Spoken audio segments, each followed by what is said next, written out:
Oke, assalamualaikum warahmatullahi wabarakatuh. Teman-teman, kembali lagi dengan saya Ivan.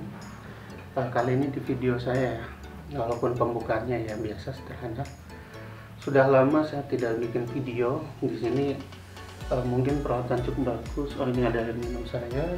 Taruh sini aja biar tidak ganggu ya. Jadi gini teman-teman. Sebenarnya saya pengen latihan buat video ya untuk rutin, dan juga karena itu untuk membangun habit saya yang baru. Jadi karena saat ini ya untuk audiografi itu sangat diminati ya, untuk video terutama, baik itu video creator, lalu video editing, atau biasa yang kita bisa bilang content creator YouTube ya. Tapi saya video ini jujur untuk hobi aja, share momen. Walaupun ini diupload di YouTube, tapi jujur untuk di awal saya tidak memikirkan uang dari video ataupun adsense-nya. Karena kalau mindset kita ke sana, kita akan malas untuk bikin video. Tetapi kalau kita niatnya untuk sharing moment, sharing knowledge, atau sharing apapun yang bisa direkam dalam bentuk video, insya Allah kita punya semangat dan juga tidak gampang loyo ataupun malas. Untuk tempat kali ini agak lebih bagus ya daripada video terakhir yang ngobrol itu pakai kamera handphone, bener-bener kamera handphone Samsung J berapa, J7 atau J7 Prime ya, J7 Prime. Itu saya ngobrol cuma ya paling HP ganjel pakai tripod, jaraknya cukup dekat, pakai kamera depan, pakai kamera belakang waktu itu, makanya saya nggak bisa lihat hasil videonya waktu record. Oke, untuk saat ini saya pakai kamera apa ya, Canon atau Canon berapa saya nggak tahu. Jujur semua ada di sini bukan milik saya, ini pinjam ya. Ini ada buat biasa podcast, tapi udah lama nggak dipakai. Oke, lanjut saja. Di sini kelemahan dari kamera yang saya pakai ini itu adalah dia record kurang lebih 20 menit. Maka setelah 20 menit saya harus ulang lagi. Harus pencet tombol record lagi sehingga ada video part 2. Oke, ke bawah. Kalau misalnya ini dalam 20 menit masih kurang, nanti kita lanjut ke part 2. Di sini saya ingin bercerita ya. Jadi saya di tanggal ini tanggal berapa ya? Di bulan Februari kemarin, mungkin sekitar 1 bulan yang lalu ya. Tepatnya saya masih ingat. Waktu itu tanggal 12 ya. Tanggal 12 saya mulai dari tanggal 12 tanggal berapa ya lebih, coba saya buka di handphone ya. Oke, bulan Februari, oke benar ya, tanggal 12 itu hari Jumat ya. Mulai dari hari Kamis tanggal 11 sore saya udah ngerasa nggak enak badan gitu kan. Hari Jumat pagi ya masih nggak enak badan, cuma masih pengen tiduran, belum ngira kalau akan sakit yang cukup ini ya, cukup parah. Lalu hari Jumat saya mau nggak Jumatan, teman mengusulkan ayo Jumatan. Lalu saya berangkat Jumatan. Saya dapat kabar setelah Jumatan kalau ternyata ada teman satu kantor yang waktu hari Senin dia masuk, lalu dia hari Selasa nggak masuk, Selasa, Rabu, Kamis nggak masuk. Dia katanya waktu dites positif COVID. Kalau hari Jumat waktu itu tuh memang tanggal merah ya, saya lupa itu. Oh iya, saya ingat itu tahun baru Cina atau apa ya, saya lupa, pokoknya itu tanggal merah, jadi libur kalau enggak ya. Jadi saya cukup santai, nggak ke kantor tuh. Jadi setelah itu hari Sabtu saya langsung tes COVID. Saya pergi ke klinik Kimia Farma terdekat.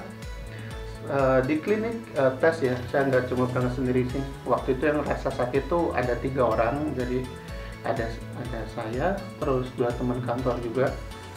Kita berangkat, tapi berangkat ini kita 4 orang tes ya. Jadi 3 cowok, 1 cewek yang berangkat. Setelah sampai di klinik ya biasalah kita tes, yang itu tesnya kalau nggak bentar saya ingatnya tes antigen, swab antigen ya, bukan apa yang dipakai jarum itu, bukan rapid tapi swab antigen. Saya disolok, hasilnya ternyata 3 orang positif, 1 orang negatif. Saya termasuk yang positif. Jadi 2 teman cowok saya yang agak sakit itu udah didiagnosa positif. Dan yang cewek dia masih belum menunjukkan gejala sih kalau menurut saya. Dia negatif. Tapi setelah agak lama di tes PCR dia juga akhirnya ternyata positif juga. Nah, nanti saya ceritakan tes PCR-nya. Lalu setelah tes biasa kita waktu itu tawari untuk vitamin, obatnya saya nggak ragu kan. Jadi saya pulang dulu, saya pikir saya mau ngitung karena sebelumnya juga saya udah pesan vitamin kan via online, vitamin C. Saya pikir kalau beli lagi di klinik nggak akan kepake gitu. Tapi setelah tiduran ngerasa nggak enak banget, akhirnya berpikir uang mungkin pengenlah kita kerja ngumpulin uang. Tapi ketika dihadapkan satu sakit yang benar-benar sakit, udah yang pertama di pikiran itu adalah kembali sembuh sehat. Jadi uang berapapun nggak masalah. Bukan berarti nggak masalah lalu bayar mahal banget, nggak, tetap sesuai dengan perhitungan lah. Lalu pergilah ke klinik saya sore habis maghrib, masih ingat habis maghrib. Saya pergi ke klinik masih kuat untuk naik motor ya, karena masih awal sakit gitu. Saya pakai masker tentu aja, terus saya bawa surat positifnya. Saya datang ke klinik yang sama dengan saya tes. Saya bilang ada 2 penjaga, Mbak, tidak pakai masker ya, penjaga itu. Saya langsung datang bilang, Kak, saya tadi pagi itu tes, hasilnya positif. Ketika saya bilang gitu, mereka langsung ambil masker dan dipakai. Itu lalu saya bilang tadi disaranin untuk beli vitamin ya, tapi waktu itu belum beli, saya mau beli sekarang gitu. Akhirnya ini ditunjukin harganya ya lebih dari 100 ribuan waktu itu total. Tapi saya ingat bilang, oh ya saya udah dapat kiriman vitamin D. Jadi ketika ada tahu sakit dari ada dari manajemen kantor ya, atau bisa dibilang ya yang dekat dengannya, saya kirim vitamin D, vitamin C, bahkan buah-buahan dan lain-lain. Karena waktu tahu kita positif. Ya udah, yang ngirim vitamin E juga. Ya udah, tapi tetap saya ambil beli vitamin di klinik. Karena saya itu waktu itu vitamin D-nya cukup banyak ya. Jadi saya ini vitamin D nggak jadi. Cuma saya ngerasa ada ini nih tenggorokan gak enak, akhirnya diganti dengan antibiotik. 5 kaplet sih untuk 1 hari 1 minum untuk antibiotiknya. Untuk vitaminnya itu Zegavit ya, yang multivitamin itu 1 hari 1 juga, dan itu termasuk multivitamin dosis tinggi ternyata setelah saya cari di internet ya. Jadi waktu itu udah dapat itu, saya mesen juga ke teman obat, karena waktu dia itu nggak beli obatnya nggak ke klinik, saya kan ke klinik, dia pergi ke sebuah kayak yang ada dokternya gitu, dikasih obat-obatan juga selain vitamin. Cuma saya mesen untuk ini yang untuk radang, untuk tenggorokan lah, sakit sama demam. Akhirnya dia beli obat yang untuk dia dan obat untuk saya, tapi kalau dia kan komplit, kalau saya cuma fokus itu aja. Akhirnya saya minum lah obat itu. Jadi kalau yang obat kan sehari 3 kali ya biasa saya menurut dokter, tapi itu dosis cukup tinggi karena keterangan aja paracetamol itu 650, bayangkan 650 mg sehari 3 kali, itu udah berapa itu? Sekitar hampir 2000 mg kurang 5 ya. Jadi nggak cuma obat tadi, ada antibiotik 1 per hari, pagi saya minum. Nah ini ternyata vitamin nih. Sorry agak batuk dikit. Ini bukan batuk COVID ya, karena saya udah cukup yakin kalau udah sembuh dan udah bisa beraktivitas lagi. Itu karena ini saya batuk karena masuk angin, karena selimut semua saya cuci. Saya tidur tanpa selimut, ternyata 2 hari ya tubuh saya kurang enak lagi. Dan juga saya udah mulai mengurangi ini dosis vitamin. Lanjut ke tadi ya, nanti saya ceritakan juga cara ngurangin dosisnya ya. Saya minum itu Zegavit, ternyata setelah saya cari di internet mengandung 750 mg vitamin C, dan ada vitamin-vitamin yang lain ya, termasuk zinc. Dan saya minum vitamin C tambahan. Saya kira Zegavit nggak ada vitamin C nya pertama, 1000 mg. Jadi total 1 hari saya vitamin C aja udah 1750 mg. Belum ditambah vitamin D yang berapa IU ya, 400 kali 3 1200 IU. Vitamin E saya minum 500 IU lah kurang lebih. Terus yang ditambah asupan makanan yang lain, ada madu, ada apa.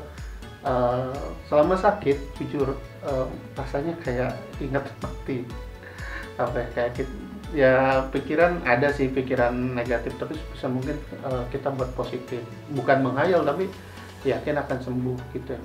Karena beberapa juga saya udah lihat orang-orang pada sembuh, cari video di internet pengalaman mereka, termasuk ini saya pengen buat pengalaman, ini video pengalaman saya ya. Jadi minum multivitamin itu cukup dan dosis tinggi semua. Ya untuk vitamin saya usahakan rutin, vitamin dan obat ya tadi yang di awal-awal saya usahakan rutin untuk tetap minum. Walaupun untuk minum itu kan syaratnya harus makan ya, dan makan tuh jujur kita nggak nafsu makan tuh rasanya nggak enak. Kalau untuk saya kasusnya bukan hilang rasa tapi over, jadi lidah itu merasakannya itu over. Gimana ceritanya? Saya minum air putih di botol ini, Tupperware ini yang saya pakai juga, isi ulang pakai galon di sana. Itu rasanya manis, padahal air putih tapi bisa rasa manis. Saya makan biskuit susah ya, artian saya paksain banget, saya dorong pakai air. Nah ini saya pikir kalau cuma biskuit ya cuma kurang lah nutrisinya, saya butuh protein, karena saya tahu sel itu butuh protein untuk aktivitas dia lah, untuk energi dia, membelah dirinya dan lain-lain. Saya pesan makan ke teman, karena ada teman yang dia kena COVID tapi masih apa ya, bisa dikatakan nggak parah gitu, jadi udah sembuh lebih cepat. Jadi pagi saya makan biskuit biasa saya pesan itu stok memang, karena ketika sakit waktu gejala saya pesan ke teman tolong belikan ini gitu, 3 bungkus lumayan itu. Habis itu siangnya saya pesan, jadi ada nasi, sayur, sama ayam ya. Untuk sayur, pertama saya buka, baru saya cium baunya, bau namanya penyedap rasa itu langsung nggak bisa saya makan. Saya cium baunya kan, oh ya waktu itu masih saya mau paksain nih, saya jilat dikit ambil sendok, udah langsung saya buang tempat sampah. Sisalah ayam sama nasi. Kalau makan nasi doang nggak mungkin. Gimana rasanya nasi sekarang yang hambar, apalagi nih gitu. Ayam untungnya ayam ini ayam goreng ya, ayam goreng yang biasalah di warteg atau di itu kan nggak terlalu banyak bumbu ya, paling cuma kasih garam digoreng. Dan saya ambil makan tuh biasanya satu porsi itu untuk sekali makan, tapi ini saya bagi 2 ya. Kenapa? Bukan irit, tapi nggak mungkin ngabisin satu porsi sekaligus. Saya ambil ini bagi 2, jadi ayam saya bagi 2 juga. Saya makan itu beneran effortnya luar biasa, bersusah payah. Jadi makan nasi kasih suiran ayam, apa ya, kayak susah gitu. Akhirnya setelah punya halus bisa ditelan, dorong pakai air. Jadi air ini jujur sebagai pelumas untuk makan waktu sakit itu. Setelah makan habisin itu dipaksa waktu minum obat. Setelah minum obat saya usahakan untuk tidur ya. Jadi ketika tidur tadi bukan tertidur tapi tiduran lah, untuk ngurangin beban tubuh ya. Oke. Jadi ya itu yang untuk makanan saya pisahkan. Terus sisanya lagi setengah saya makan malam ya, karena saya sehari itu cuma yang mesen sekali makan ke teman. Kalau keluar terlalu sering juga nggak enak. Dalam artian saya tahu teman juga masih positif waktu itu, dan juga walaupun pernah beli banyak juga nggak kemakan. Jadi kayak misal siang beli malam beli, malah akhirnya saya buang.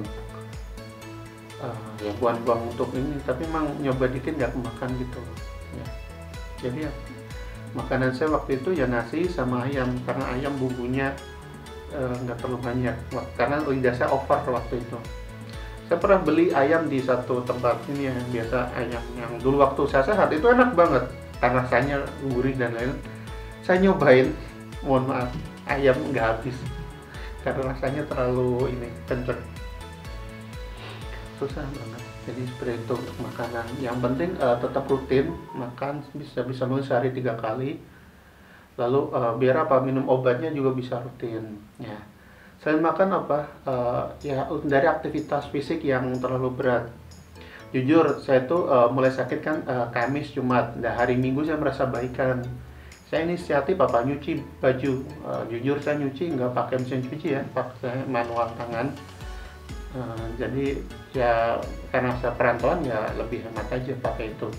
Saya nyuci pakaian yang cukup banyak, yaitu pakaian yang sebelum saya sakit, dan ya 1 minggu lah, paling 1 minggu bayangkan.